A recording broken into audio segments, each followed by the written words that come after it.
d'exposer, de discuter des mots et défis auxquels sont confrontés les enfants et adolescents pour y apporter des approches de solutions. J'ai l'impression que mes parents ne m'aiment pas. Le débat de ce jour va porter sur cette affirmation et pour ce faire, nous recevons pour vous un homme de Dieu. Il n'est plus à présenter, il est tout le temps avec nous dans nos locaux. Il s'agit du pasteur assistant du temple du Calvaire, président de la Jacques Togo et il est également conseiller en relation d'aide révérend Iné Edgar. Soyez les bienvenus. Merci Kezia. Merci d'être avec nous ce matin. C'est un plaisir pour moi. Nous serons bien évidemment accompagnés de deux demoiselles, Eunice et Bénédicte. Soyez les bienvenus. Merci. Alors, je vous en prie, nous poursuivons rapidement. J'ai l'impression que mes parents ne m'aiment pas. Qu'est-ce qui peut amener un enfant ou un adolescent à dire ou penser cela, Eunice? Oui, j'ai l'impression que mes parents ne m'aiment pas. Cette affirmation, je pourrais dire que si un enfant dit qu'il a l'impression que ses parents ne l'aiment pas, c'est soit parce qu'il est paresseux, il n'aime pas qu'on l'envoie, ou soit c'est parce que lorsqu'on lui fait les reproches, il n'arrive pas à comprendre les reproches et l'explique d'une autre manière. Merci. Bénédicte, selon toi, pourquoi un enfant peut dire qu'il a l'impression que ses parents ne l'aiment pas? Bon, selon moi, ce qui peut pousser un enfant à dire que ses parents ne l'aiment pas, ça peut être peut-être que ses parents lui disent chaque temps que lui ne vaut rien, qu'il ne l'aime pas, tout ça. Ou bien l'enfant aussi peut écouter les gens dire. Par exemple, les gens peuvent dire à l'enfant que la façon dont tes parents sont en train de te traiter là, c'est pas de l'amour et tout ça. Donc tout ça peut pousser l'enfant à penser que ses parents ne l'aiment pas. Ou bien aussi l'enfant, lui, selon lui, la façon dont ses parents sont en train de le traiter, c'est genre, c'est de la maltraitance en fait. Donc lui, il peut penser que la façon dont ses parents sont en train de faire avec lui, ça, c'est pas de l'amour. Et dire et penser que ses parents ne l'aiment pas. Ok, là, il est Edgar. J'ai l'impression que mes parents ne m'aiment pas. Quand un enfant dit ça, on pense à quoi? Il dit quoi pour dire ça? Oui, avant tout propos, je pense que je dois dire merci à Kezia et puis à mes amis, je me permets de les appeler mes filles qui sont avec moi sur ce plateau. Comme elle vient de le dire, eh bien, il y a plusieurs facteurs, plusieurs raisons qui peuvent amener un enfant à penser que ses parents ne l'aiment pas. Pour moi, la première raison, c'est la rigueur. La rigueur, il y a une de nos filles qui vient de rappeler cela. Quand les parents veulent toujours les reprendre, les mettre sur la bonne voie, et la rigueur avec laquelle ces parents donnent ces disciplines ou bien ces reproches peuvent faire penser à l'enfant que vraiment mon papa ne m'aime pas. Il y a aussi la négligence des parents. Il y a certains parents, effectivement, qui ne prennent pas soin de leur enfant. Ils ne s'occupent pas. Les devoirs vis-à-vis de cet enfant ne sont pas faits. L'enfant peut vraiment être amené à croire que vraiment, moi, mon papa ou bien ma maman ne m'aime pas. Il y a également l'absence de ses parents aux côtés de ses enfants qui peuvent également faire croire à ses enfants que, franchement, mes parents ne m'aiment pas. Par exemple, moi, j'ai l'habitude d'accompagner mes enfants à l'école. Je les prends dans ma voiture, et je les amène à l'école. Je viens les chercher souvent. Pas que je ne peux pas trouver quelqu'un pour les amener, mais c'est ma manière de leur démontrer mon affection, mon amour. Et voilà, j'ai choisi de les amener et de les ramener. Il y a aussi le fait qu'on ne valorise pas ses enfants le plus souvent, comme notre sœur, notre fille vient de le dire. Quand on ne les valorise pas, et on a souvent l'impression de toujours les dévaloriser. Toi, tu ne vaux rien. Toi, tu es un enfant têtu. Il y a quand même des expressions, quand vous les dites à l'endroit des enfants, eh bien, l'enfant va rester toujours dans un état déprimé, croire que vraiment, moi, mes parents, ils n'ont aucun égard à ma personne. Merci, papa. J'ai l'impression que mes parents ne m'aiment pas. Cette phrase a été prononcée par une adolescente qui nous donne les raisons suivantes. Je suis âgée de 14 ans, j'ai un grand frère, une petite sœur. Mes parents me font faire toutes les tâches ménagères. Ils me privent de sortie et ne me donnent pas tout ce que je veux. J'ai l'impression que mes parents ne m'aiment pas. Selon vous, est-ce que vos parents vous donnent des tâches ménagères, Eunice? Bien sûr. Tu fais quoi, par exemple, à la maison? Je prépare, je balaye. Au fait, les tâches ménagères, ce qui concerne l'entretien de la maison, la cuisine et tout, je les fais. Bénédicte, Moi, par exemple, quand je me lève le matin, je balaye, je lève les assiettes et j'attends le soir pour préparer avec ma soeur les thés et tout ça. Voilà. ok, est-ce qu'il vous est déjà arrivé de penser que vos parents ne vous aiment pas, Eunice? Non, Jamais. non, pas ça. Je le souhaite pas aussi. Bénédicte, Moi non plus, j'aime. Même si parfois je demande des choses et ils refusent, ou bien j'ai fait quelque chose de mal qui n'est pas très bien et puis on m'a corrigé. Même si, et en me cachant, en pleurant, il y a des pensées négatives qui viennent. Mais après ça, je me dis que bon, ce que moi aussi j'ai fait, c'est pas très bon. C'est pour ça, donc, jamais, il y a toujours de l'amour. Voilà. Parfait. merci. Est-ce qu'un parent peut ne pas aimer son enfant? Eunice, tu penses que c'est possible qu'un parent, il y a un parent qui a eu son enfant au monde qui ne l'aime pas? Non, moi personnellement, je ne crois pas trop à ça.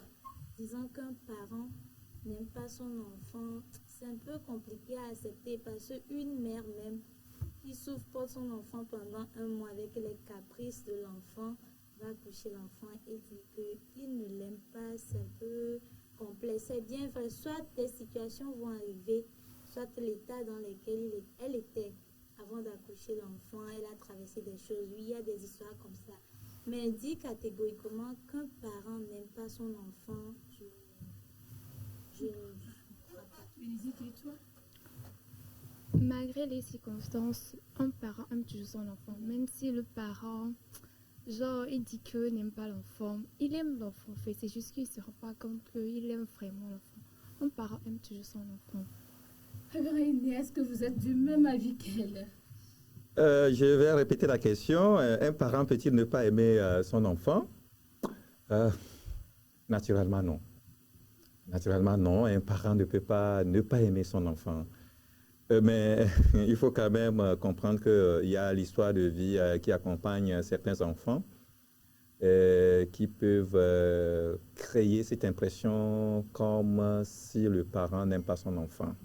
Il y a quand même des témoignages, des histoires que je peux raconter, mais peut-être que je me réserverai pour ne pas créer trop de suspicions. Mais je pense que par rapport à l'histoire, aux histoires qui amènent certains parents à ne pas donner la vraie affection à leur enfant, je peux parler de ces enfants qui ne sont pas désirés. Un enfant non désiré, eh bien, certainement, son parent ne va pas démontrer toute l'affection nécessaire vis-à-vis de cet enfant. Il y a aussi des enfants dont les parents doutent de leur paternité. Si, par exemple, un papa doute un tout petit peu s'il est le véritable papa ou bien le véritable père de cet enfant, le parent peut avoir un petit écart par rapport à la vraie affection qu'il doit donner à cet enfant. Mais aussi, j'ajoute qu'il y a aussi des parents inconscients. Il y a des parents inconscients. La preuve, c'est que nous avons des vraies histoires où une maman va déposer un enfant qu'elle a porté dans son sein pendant 9 mois. Et après naissance, elle va déposer cet enfant au carrefour, elle va jeter cet enfant, elle va mettre cet enfant dans un état qui n'est pas vraiment agréable. Alors là, pour moi, il s'agit bien des parents inconscients. Mais ça, pourquoi ils font ces enfants? Donc voilà. Et Elle trouve que Par rapport à l'histoire, l'histoire que nous venons de... Quand on lui donne beaucoup trop de tâches ménagères, on ne lui donne pas tout ce qu'elle veut. Est-ce que ses parents ne l'aiment pas vraiment? l'enfant ne peut pas se baser sur ces genres de choses, dit qu'on l'envoie tout le temps, elle fait les tâches ménagères, dit que ses parents ne l'aiment pas, c'est pas possible. Peut-être que ses parents la préfèrent aux autres, ou bien peut-être que c'est pour son éducation. On est en train de l'envoyer comme ça. Voilà, l'enfant ne peut pas se baser sur ça et dire que ses parents ne l'aiment pas. Ça ne veut pas dire que ses parents ne l'aiment pas. Eunice, tu es du même avis? Oui, également, parce que bon, étant une fille, on est en train de la former. Un jour, tôt ou tard, elle finira par se marier. Je ne suis pas sûre qu'elle va continuer à rester chez ses parents. Donc, pour les travaux ménagers, c'est que elle devrait comprendre que c'est une formation qu'on lui donne Tout à fait. sur ce point. Et bon, par rapport le fait de dire qu'elle demande souvent des choses qu'on ne lui donne pas, il est important de voir aussi la capacité ou bien je sais pas, le côté financier de tes parents. Bon, est-ce que ce que tu demandes, ils ont les moyens qu'il faut pour qu'ils te le fassent? Oui, il ne faut pas juste se baser du genre, tu demandes, c'est pas obligatoire que chaque mois on nous donne ce qu'on demande. Quand tu demandes, il faut aussi analyser les moyens financiers. Si, est-ce que réellement papa, ça, si papa n'a pas, il ne peut pas aller voler, venir te faire du plaisir. Donc, je ne peux pas me baser sur ça pour dire qu'il dit que ses parents ne l'aiment pas. Révérend Inès, est-ce qu'on peut dire vraiment que ces parents-là n'aiment pas leur fille? Non, absolument pas. Les parents l'aiment. C'est d'ailleurs par amour qu'ils lui demandent ses services. Il faut qu'on explique souvent aux enfants pourquoi on leur demande d'exercer, de faire certains travaux domestiques. C'est comme elle vient de le dire, c'est une éducation qu'on leur donne parce que demain, ils vont se prendre en charge eux-mêmes. Ils ne vont pas rester tous les jours avec les parents. Donc, il faut qu'on leur montre les devoirs, si les filles, le devoir d'une fille, le devoir d'une femme, si un garçon, le devoir d'un garçon. Et il faut qu'ils apprennent ces devoirs domestiques parce qu'ils ne vont pas vivre avec les parents tous les jours ou bien toute leur vie. Ils vont se prendre en charge eux-mêmes, peut-être ils vont continuer les études ailleurs, ils vont rester chez quelqu'un d'autre, ils vont rester peut-être seuls quelque part un jour. Alors s'ils ne savent rien faire de la maison, je crois que quand ils seront seuls, ils ne pourront pas se prendre en charge. Alors c'est aussi important que souvent les parents essaient d'expliquer aux enfants pourquoi on leur demande de faire cet exercice, ce devoir de maison, de faire des travaux ménagers. Ce n'est pas pour leur faire du bien, ce ne sont pas des corvées qu'on leur demande, c'est plutôt, on veut essayer de les habituer aux bonnes manières, aux choses dont ils auront besoin demain. Donc voilà, il faut que les enfants comprennent que les travaux domestiques ne sont pas en fait des corvées qu'on leur demande de faire. Merci, pasteur. Elle dit que ses parents ne lui donnent pas tout ce qu'elle veut. Est-ce que le parent est obligé de donner à son enfant tout ce qu'il veut? Oui, il faut quand même qu'on rappelle, pas forcément aux enfants, mais aussi aux parents, que le premier devoir des parents, c'est de pouvoir à tous les besoins des enfants. C'est le devoir des parents de pouvoir à tout ce que l'enfant a besoin pour sa croissance, pour son épanouissement, pour son éducation. Bon, maintenant, eh bien, quand l'enfant fait une demande par rapport à un besoin, si le parent n'a pas la chose, il faut qu'il explique à l'enfant que voilà, cette demande-là est un besoin, mais pour le moment, je n'ai pas les moyens réunis pour vraiment te satisfaire. Alors, il faut que le parent le prouve effectivement à l'enfant que c'est qu'il n'a pas les moyens. Et je crois que tout enfant comprendra. Et ensuite, il faut que ces enfants également apprennent que ce n'est pas à tous les besoins que le parent doit répondre aussi de façon spontanée.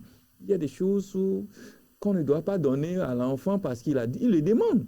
Ça, c'est la vérité. Ce n'est pas parce que tu es un enfant et que lui, il est parent, que quand l'enfant se présente et demande toutes choses, on doit pouvoir cela, même si le parent a ça.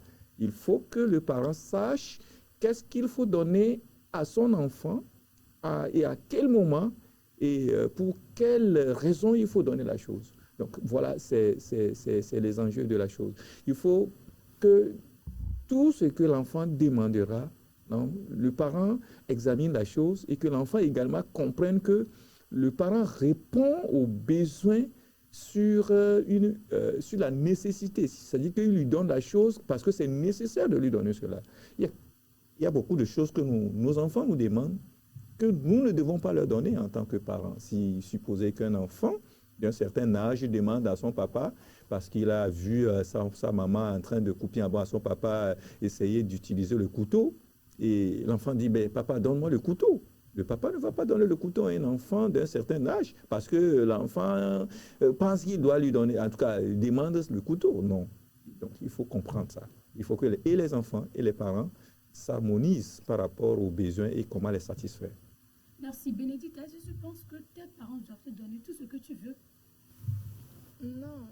Tu es d'accord avec le pasteur? Oui, je suis d'accord avec le pasteur. Peut-être que, bon, tu n'es pas en âge d'avoir ce que tu demandes là, donc c'est pour ça. c'est plutôt bien aussi que tes parents refusent de te donner certaines choses. Donc, c'est ça.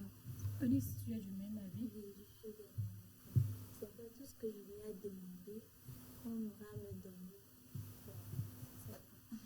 Merci, Peut-être un ajout, je vais donner peut-être l'exemple du portable aujourd'hui que les enfants demandent à leurs parents. Achète-moi, papa, achète-moi le portable parce que j'ai vu les amis utiliser le portable. Je crois que le portable, je ne sais pas, ce n'est pas le sujet aujourd'hui, on peut revenir dessus si nécessaire, mais je pense que jusqu'à un certain âge, les enfants n'ont pas besoin, par exemple, c'est un exemple que je veux juste donner, les enfants n'ont pas peut-être besoin d'un portable.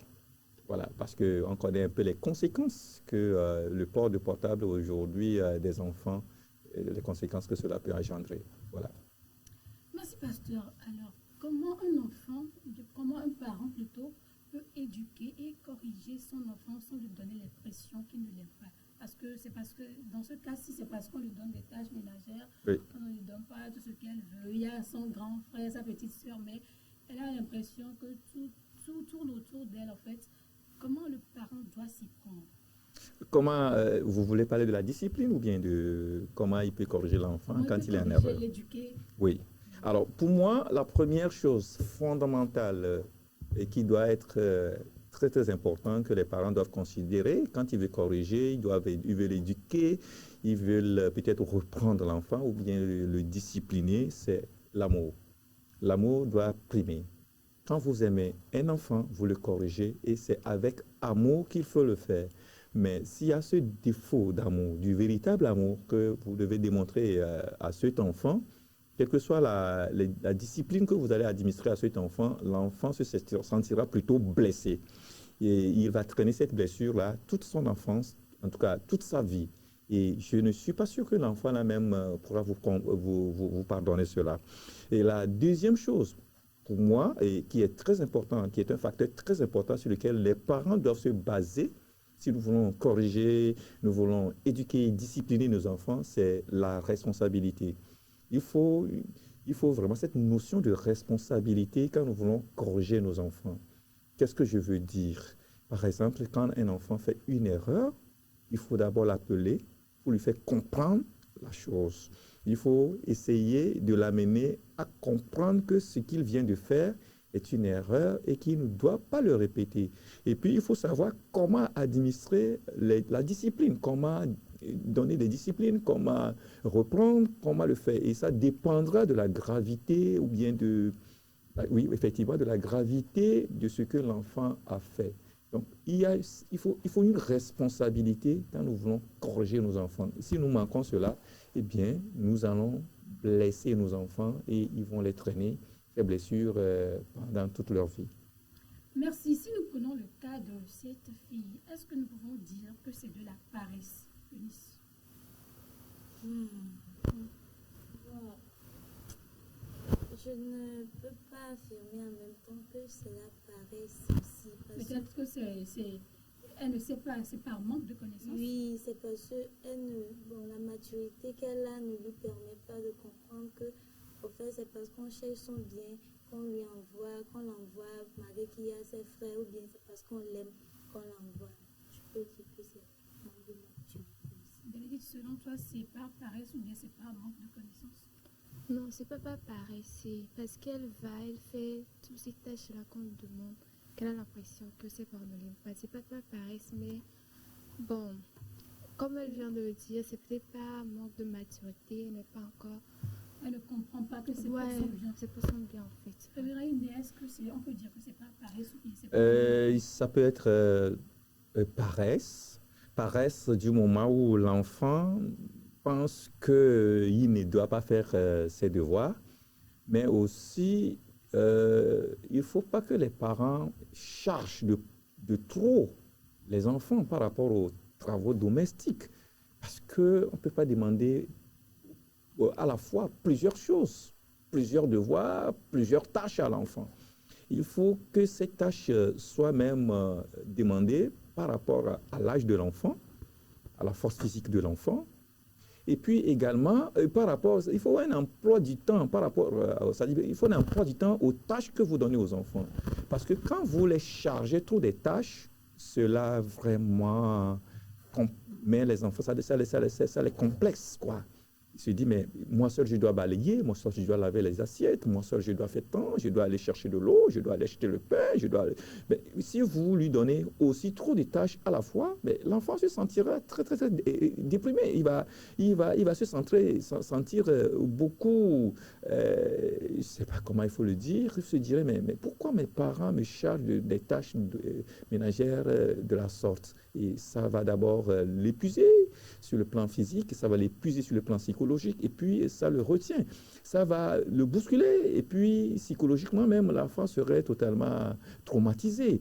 Donc, je pense que au lieu de forcément penser que juste que l'enfant est paresseux, il ne veut rien faire à la maison, il faut savoir quelles tâches il faut donner à l'enfant, il faut savoir le nombre de tâches qu'il faut lui donner à la fois, et il faut justement quand même donner une certaine marge de manœuvre à l'enfant pour lui permettre quand même de savoir que non, en fait, tout ce que mon papa ou bien mes parents me demandent de faire, ce ne sont pas des corvées plutôt, mais c'est des besoins, des nécessités, des choses que je suis censé faire pour me permettre d'être responsable demain. Si nous prenons ce cas, est-ce qu'on ne peut pas dire que les parents ont une part de responsabilité dans le mépris que ressent cette fille? Absolument oui.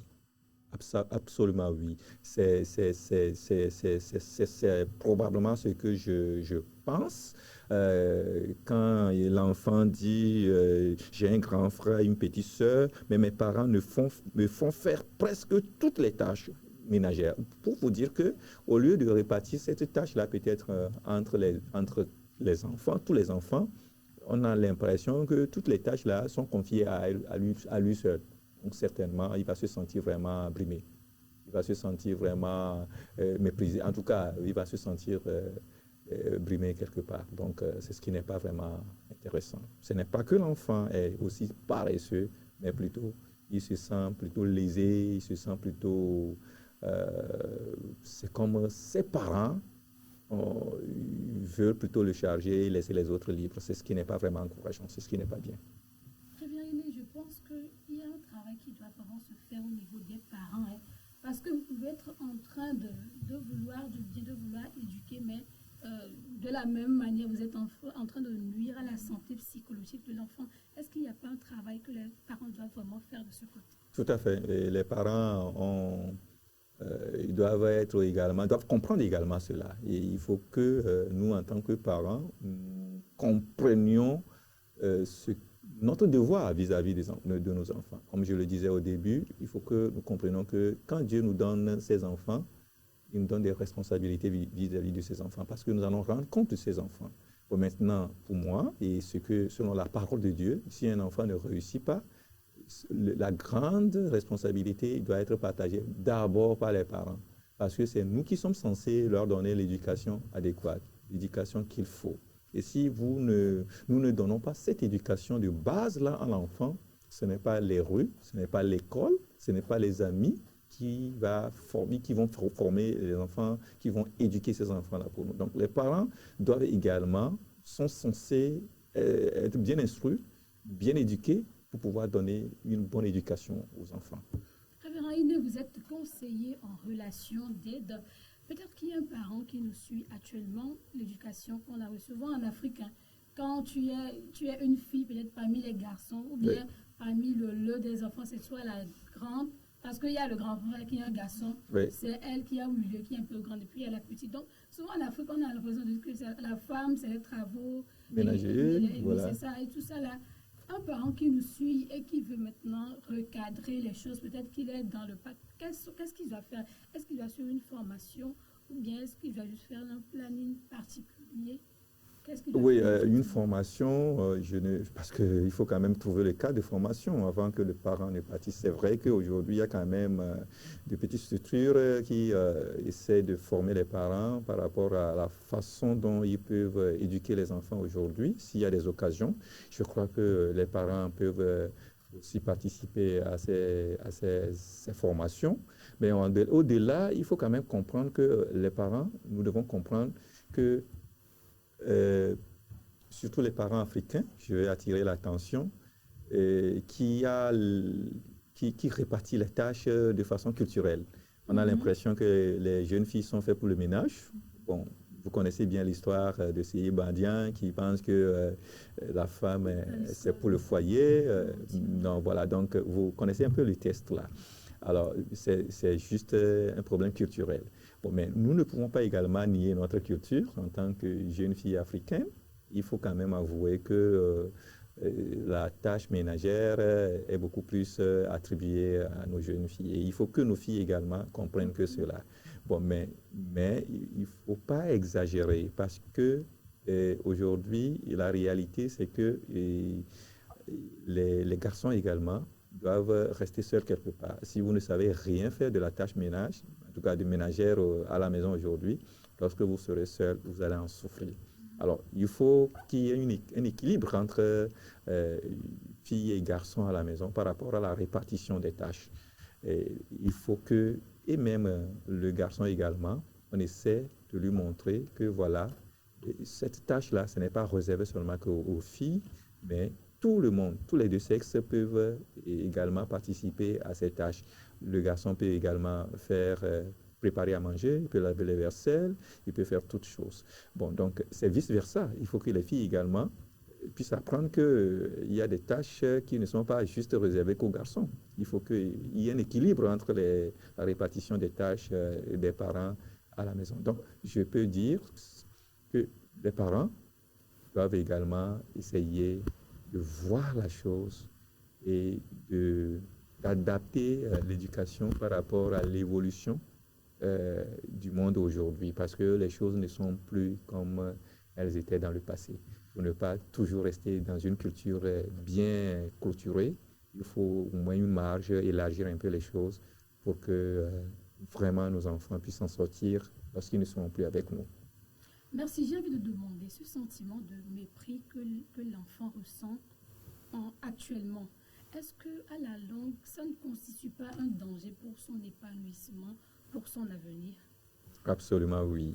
Parce qu'aujourd'hui, beaucoup de parents ont blessé leurs enfants et beaucoup des enfants ont traîné ces blessures pendant longtemps à cause des situations pareilles.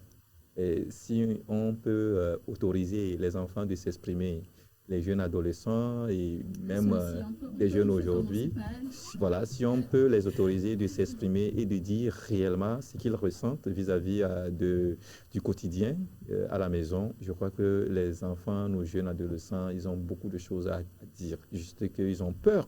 Et puis, notre culture ne permet pas qu'aujourd'hui les enfants disent des choses qui ne vont pas bien. Mais j'avoue qu'aujourd'hui, c'est bien plutôt de laisser les enfants s'exprimer, exprimer ce qu'ils ont sur leur cœur pour leur permettre de guérir de façon automatique.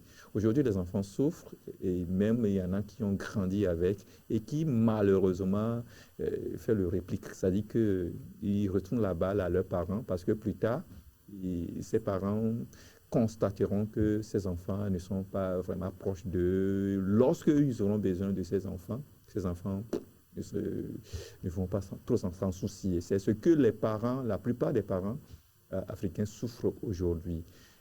Quand dans l'enfance, ils ne démontraient pas leur intimité, leur affection aux enfants, quand les enfants la grandissent également, ils gardent cet écart-là entre eux et les parents. Et c'est à la vieillesse qui se dit, mais mon enfant ne vient pas me voir, mon enfant ne me fait pas tant, mon enfant ne me fait pas tant. La question, est-ce que tu as pu le faire à l'enfant quand il était enfant?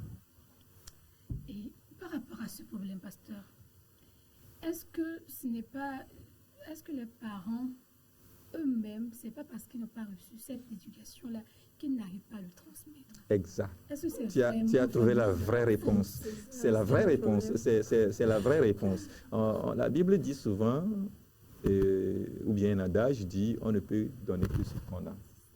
Quand vous n'avez pas l'amour, vous ne pouvez pas donner l'amour. Quand vous n'avez pas l'affection, vous ne pouvez pas donner l'affection. C'est justement, eux, ils avaient été victimes de la chose. Et puis, voilà, c'est la même chose qu'ils répètent à leurs enfants. Alors, peut-être c'est l'occasion de rectifier ces tirs-là pour que nous, aujourd'hui, nous, les jeunes parents, nous puissions revoir un peu la chose pour ne pas répéter l'histoire, ne pas répéter les erreurs du passé. Il est souvent dit que celui qui n'apprend pas des erreurs du passé ne peut plus... il est pire que celui qui apprend des leçons. Nous devons apprendre les leçons. C'est vrai que la plupart d'entre nous n'avons pas reçu cette tendresse, cette affection-là des parents. Et malheureusement, nous voulons remettre, en tout cas, mettre la chose là sur nos enfants. Et le cycle là risque de continuer. Et il faut que une génération ait cette habileté, cette capacité d'arrêter un peu le cercle infernal. Je viens de me rappeler d'une histoire. Et quand je grandissais, à un moment, moi j'aime beaucoup manger la viande. Oui. Donc même quand je finis de manger, quand mes parents mangent, genre je tourne. Quand je passe. Chez ma maman, il n'y a pas moyen. Quand tu demandes, elle va dire non, mais chez mon papa, tu peux un peu bien. Papa va sort là, il dit, il faut prendre. Oui. Et puis ma maman dit, nous quand on était enfants, quand Voilà. mon père rentre, tout le monde se range. Jusqu'à il mange et puis toi tu viens demander la viande. Toi tu es qui? Donc je pense vraiment que la nouvelle génération là, un Oui. travail a fait peut-être, peut-être que si je m'étais dit bon, c'est parce qu'elle ne m'aime pas, qu'elle ne m'a pas donné. Or que c'est pas ça, c'est l'éducation Tout à fait. qu'elle a reçue. Quand papa rentre, tout le monde se range, tout le monde Oui. est dans son coin, Oui. tu ne circules pas et tout. Donc en réalité, ce n'est pas qu'elle, peut-être qu'elle ne m'aime pas, mais c'est l'éducation qu'elle a reçue, Oui. qu'elle transmet. Donc je Oui. pense vraiment qu'il y a un travail à faire. Oui. Quand le révérend parlait tout de suite, j'ai entendu Eunice dire merci. J'aimerais lui demander, est-ce qu'elle est déjà entrée dans une situation où il s'est passé quelque chose, où elle aimerait bien parler directement, ou bien elle s'est sentie blessée peut-être par ses parents, et elle aurait aimé leur parler directement pour me dire, ça, ce que vous m'avez fait là, je n'ai pas aimé, mais à cause du respect, parce qu'on ne parle pas, parce que le doit obéir, elle n'a plus rien dire. Ou bien est-ce que tu as déjà rencontré un camarade Mhm. qui peut-être, il s'est passé quelque chose avec ses parents, mais qui n'a pas pu parler et il a gardé. Est-ce que tu as déjà vécu la situation là? Oui, bon, très souvent, c'est la peur. On a peur de nous exprimer. Parce que je passerai à parler de ce point. Déjà, c'est ce qu'on nous a inculqué qui grandit en nous depuis le bas âge. Parce que tu vas dire que quand... Et très souvent, je me dis que quand tu vas pour exprimer, finalement, tu te vois comme si c'est toi qui es en tort. Donc, le mieux, c'est de ne plus y aller, c'est Voilà. de te taire. Oui. Donc, ce côté, nous aimerons sincèrement, nous les enfants, Yeah.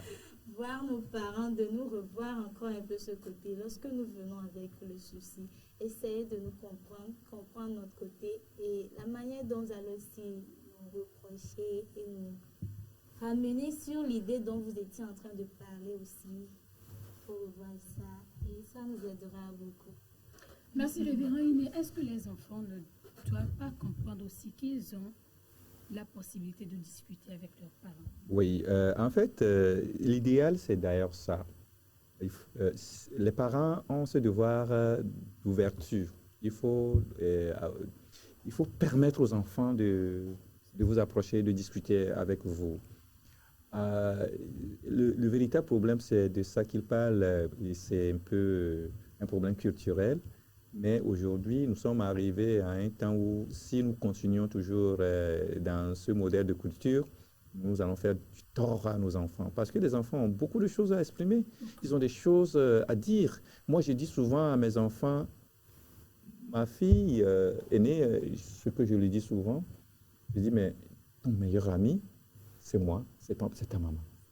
Si tu as quelque chose que tu dois dire, qui pèse beaucoup sur ton cœur, si tu as même des choses amusantes que tu dois discuter, que tu dois échanger, c'est avec ton papa, c'est avec ta maman. Si tu ne peux pas le dire directement à moi, va directement à ta maman. C'est le meilleur ami que vous pouvez avoir au monde. Ça, il faut que les enfants comprennent ça. Mais il faudra qu'également les parents donnent cette ouverture aux enfants. Je viens de vous dire tout à l'heure que moi, j'amène mes enfants à l'école.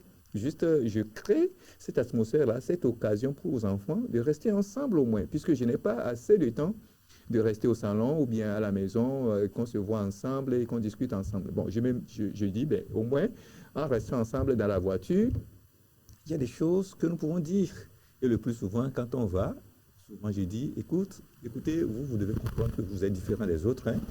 N'apprenez pas, ne faites pas comme les autres. C'est souvent l'expression que je leur dis. Bon, l'ouverture, que les enfants nous abordent, nous approchent, c'est ça qui est très important. Il y a certains parents qui sont trop fermés, trop sévères, ils sont trop sérieux avec les enfants. Non, il faut quelquefois s'amuser avec eux, il faut blaguer avec eux. Bon, du moins, laissez cette ouverture pour que ces enfants puissent nous aborder et puissent nous parler, nous dire des choses, même blaguer avec nous certaines fois. Certaines fois, quand je finis de m'habiller, presque tous mes enfants ont toujours ce compliment qui dit « Ah, papa, c'est joli ».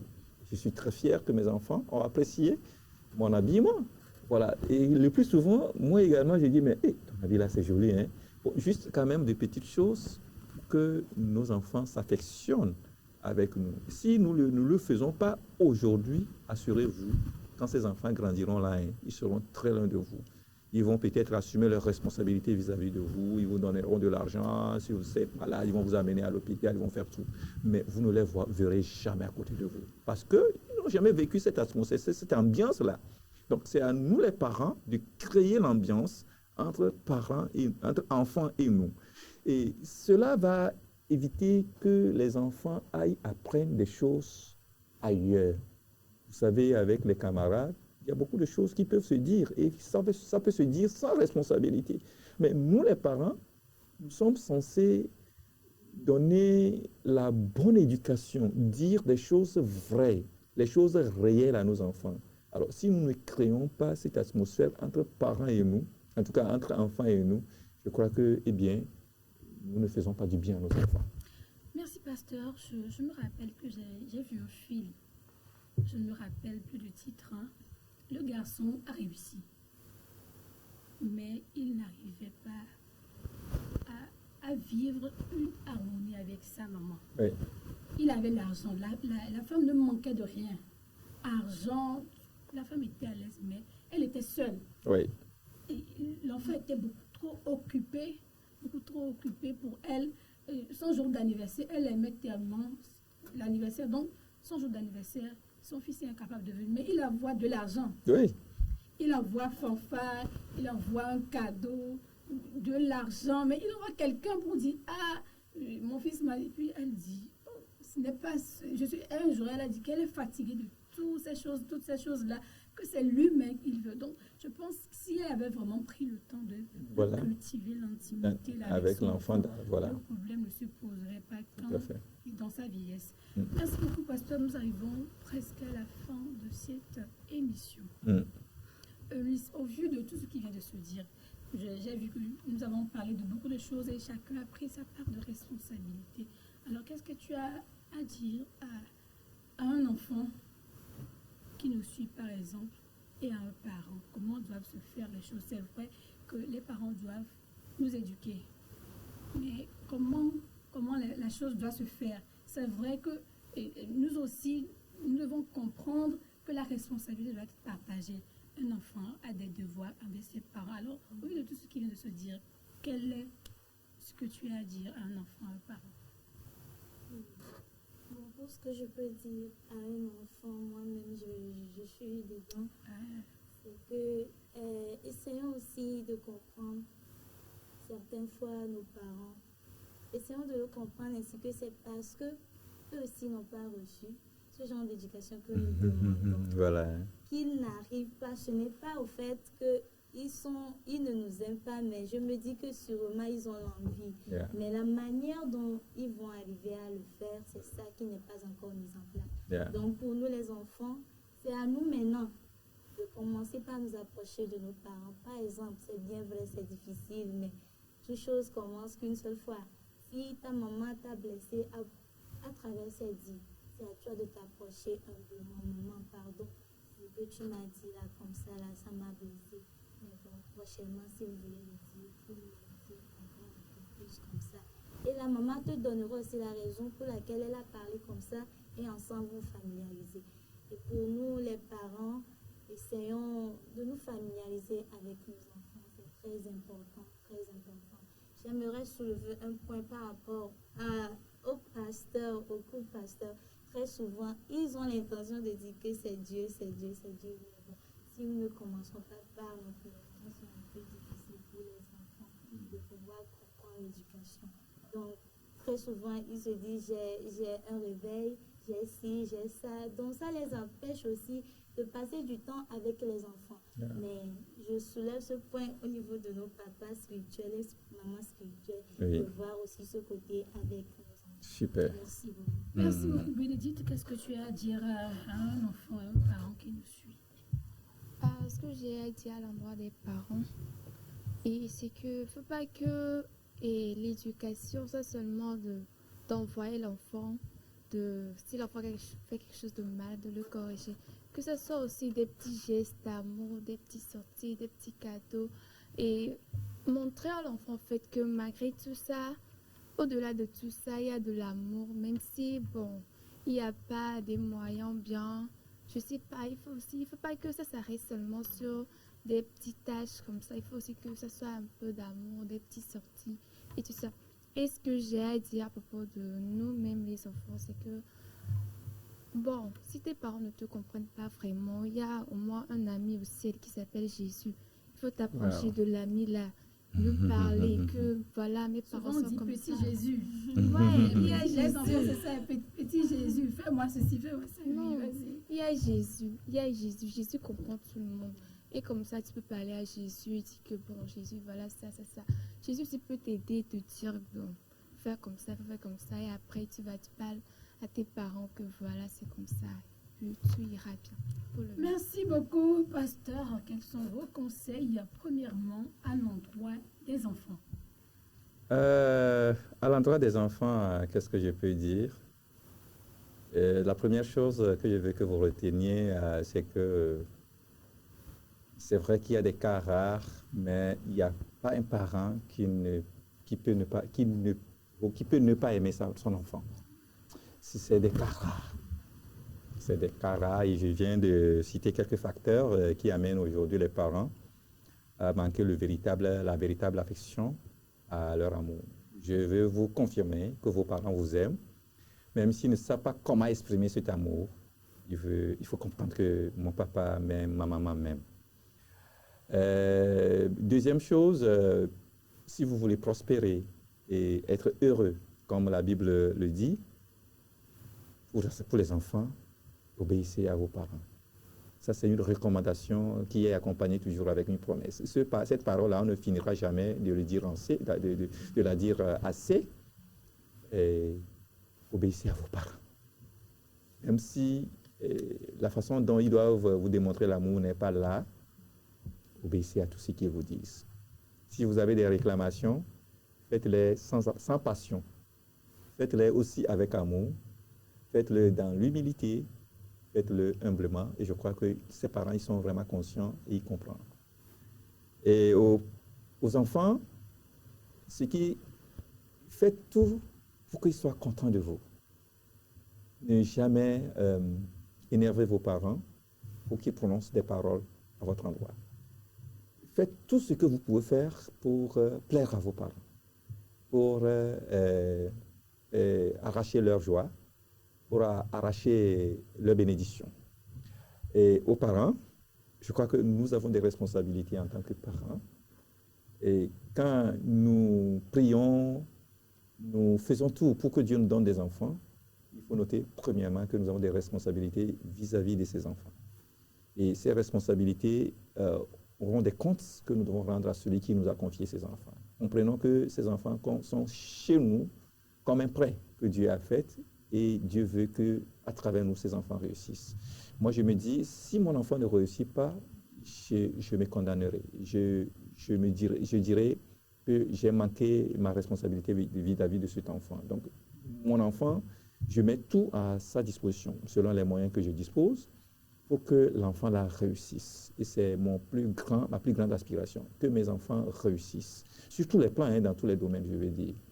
Et il faut également comprendre nos enfants. avant de les condamner, avant de les punir, il faut essayer de les comprendre. Même s'ils posent des actes, dans le passé, on peut être énervé et agir. Mais il faut toujours essayer de comprendre les enfants. Ils ont toujours des mobiles qui les poussent à poser certains actes. Alors, la meilleure façon de pouvoir les corriger, c'est de pouvoir bien d'abord les comprendre. Et quand vous les comprenez, vous les amenez à être responsables. Et puis, ce n'est pas à tout moment qu'il faut infliger des disciplines, en tout cas corporelles, des disciplines, en tout cas des choses qui vont nuire à la santé ou bien à la vie spirituelle et la vie psychologique de l'enfant. Il y a des moments, vous avez juste besoin de les comprendre pour les accompagner. Et nous avons pour premier accompagnateur des enfants, c'est nous les parents. Nous avons ce devoir d'accompagner nos parents. Et comme la Bible l'a dit, de ne pas les énerver, faisons tout également, de ne pas les énerver. Il faut que les enfants aient cette confiance en nous. Et il faut aussi également donner cette ouverture aux enfants. Il faut les mettre en confiance et leur permettre de vous approcher et de vous parler. Alors c'est à nous de créer l'atmosphère, de créer l'ambiance pour que ces enfants-là puissent nous aborder et exprimer ce qu'ils veulent. Il ne faut pas forcément les condamner, il faut plutôt les écouter, il faut les comprendre, il faut les laisser surtout s'exprimer. C'est ça qui est important aujourd'hui. Parce que ces enfants, s'ils ne trouvent pas mieux chez les parents pour s'exprimer, ils vont aller s'exprimer chez les camarades, chez d'autres personnes qui ne vont pas les aider, qui ne vont pas les accompagner sincèrement pour qu'ils puissent réussir. Donc, parents, nous devons vraiment comprendre que ces enfants, comme la Bible l'a dit, c'est un héritage. Et un héritage, on sait là où le mettre, on sait comment le garder, on sait comment le protéger pour que cela puisse nous servir demain. Merci beaucoup, merci Révérend Iné, merci Eunice, merci Bénédicte. Nous sommes à la fin de cette émission. J'ai l'impression que mes parents ne m'aiment pas. C'est sur cette affirmation qu'a porté le débat d'aujourd'hui. Nous avons dit beaucoup de choses. Enfants, comprenez que vos parents vous aiment. Peut-être qu'ils n'ont pas les moyens adéquats pour les exprimer, mais voilà. Vos parents tiennent à vous, vos parents vous aiment. Et parents, comprenez que c'est vraiment important d'éduquer l'enfant, mais avec beaucoup d'amour et de patience. Et avec l'aide de Dieu, tout ira bien. N'oubliez pas, ce sont les leaders de demain. À la prochaine.